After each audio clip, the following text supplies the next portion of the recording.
नमस्कार दर्शकों, विश्व में हर धर्म और देश अपनी परंपराओं और रीति रिवाज के अनुसार नया साल मनाता है, जैसे चीनी नव वर्ष, इस्लामिक नव वर्ष, हिंदू नव वर्ष आदि। लेकिन ग्रेगोरियन कैलेंडर के अनुसार 1 जनवरी को पूरे विश्व में नया साल का स्वागत किया जाता है और इस दिन नाचना, गाना, पटाखे जलाना, क्लब में जाना, शराब पीना ये सब किया जाता है। पर सोचिए, क्या यही नए साल का असली मतलब है? यह अनमोल जीवन जो 84 लाख योनि के बाद मिलता है, क्या केवल नाचने, गाने और नशे में डूबने के लिए है? देखिए हमारी ये खास वीडियो, क्या है मनुष्य जीवन का मुख्य उद्देश्य।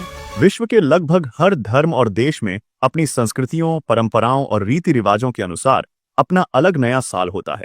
जैसे कि चीनी नव वर्ष, इस्लामिक नव वर्ष, जापानी नव वर्ष, हिंदू नव वर्ष आदि। लेकिन ग्रेगोरियन कैलेंडर के अनुसार 1 जनवरी को विश्व के लगभग सभी देशों में नव वर्ष मनाया जाता है। लोग बड़ी ही बेसब्री से इस पर्व का इंतजार करते हैं। इस दिन रात घड़ी की सुई जैसे ही 12 बजे को छू जाती है, लोग पटाखे फोड़ने में मशगूल हो जाते हैं। जश्न और नशा, कई जगहों पर लोग डांसिंग क्लब और बार में गांजा, अफीम और शराब आदि के नशे में धुत होकर पार्टियां करते हैं। जो व्यक्ति कभी नशे को हाथ तक नहीं लगाते, वे भी इस दिन नशा कर लेते हैं। आने वाले साल का स्वागत करने के लिए लोग जानवरों जैसी हरकतें करते हैं।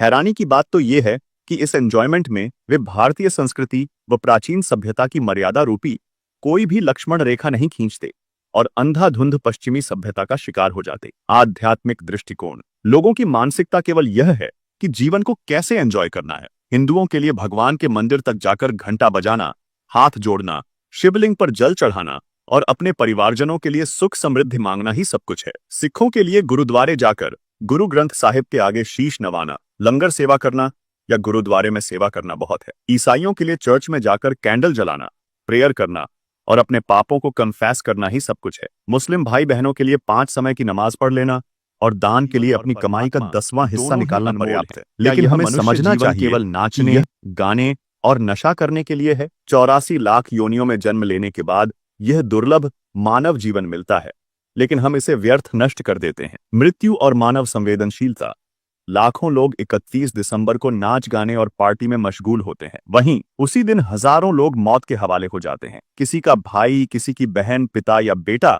अपनी अंतिम सांस ले रहा होता है। कुछ वर्षों पहले अगर किसी के घर में मृत्यु हो जाती थी तो 1 साल तक वहां कोई त्योहार नहीं मनाया जाता था। लेकिन अब पश्चिमी देशों की आड़ में ये सारे संस्कार लुप्त होते जा रहे हैं। अखबारों और न्यूज चैनलों में अक्सर 31 दिसंबर को होने वाली दुर्घटनाओं की खबरें आती हैं। शराब के नशे में गाड़ी चलाने से कई सड़क हादसे होते हैं। किसी अबला का बलात्कार हो जाता है। पुलिस ड्रग्स के साथ कई लोगों को गिरफ्तार करती है। इन सब के बावजूद हम व्यर्थ के त्योहारों और जश्नों को बढ़ावा देते हैं। नशे और सड़क हादसों के आंकड़े 31 दिसंबर और 1 जनवरी की रात को हर साल नशे की वजह से न जाने कितने हादसे होते हैं। अमेरिका जैसे देश में नए साल के दौरान 62% सड़क हादसे शराब और अन्य नशीले पदार्थों के कारण होते हैं। इसी तरह भारत में 2022 में 31 दिसंबर की रात को 3000 से अधिक सड़क हादसे हुए, जबकि 2023 में यह आंकड़ा 4000 तक था।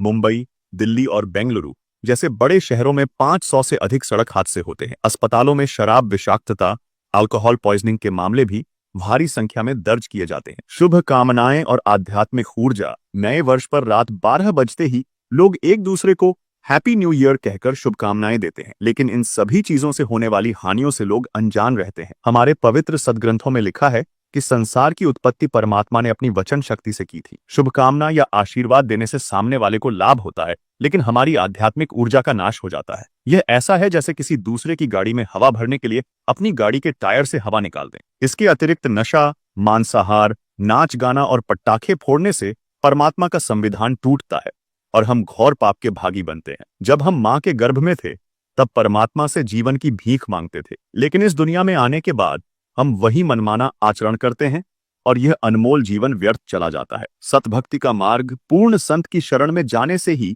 हमें इस जीवन का सही उद्देश्य समझ में आता है। वर्तमान में संत रामपाल जी महाराज ही तत्वज्ञान और सतभक्ति का सही मार्गदर्शन दे रहे हैं। इस नए साल में हमें उनकी शरण ग्रहण कर अपने जीवन को सार्थक बनाना चाहिए। निष्कर्ष, यह समय आत्मचिंतन का है। हमें पश्चिमी सभ्यता की अंधी दौड़ में शामिल होने की बजाय अपने धर्म और संस्कृति के अनुसार जीवन जीना चाहिए। नशा, अश्लीलता और अंध जीवन शैली से बचते हुए सच्चे मार्ग पर चलने का संकल्प लें। धन्यवाद। इस वीडियो को देखने के बाद आपकी क्या राय है, कमेंट में जरूर बताएं। ऐसी ही और वीडियो देखने के लिए हमारे चैनल को सब्सक्राइब करें और वीडियो को ज़्यादा से ज़्यादा शेयर करें। धन्यवाद।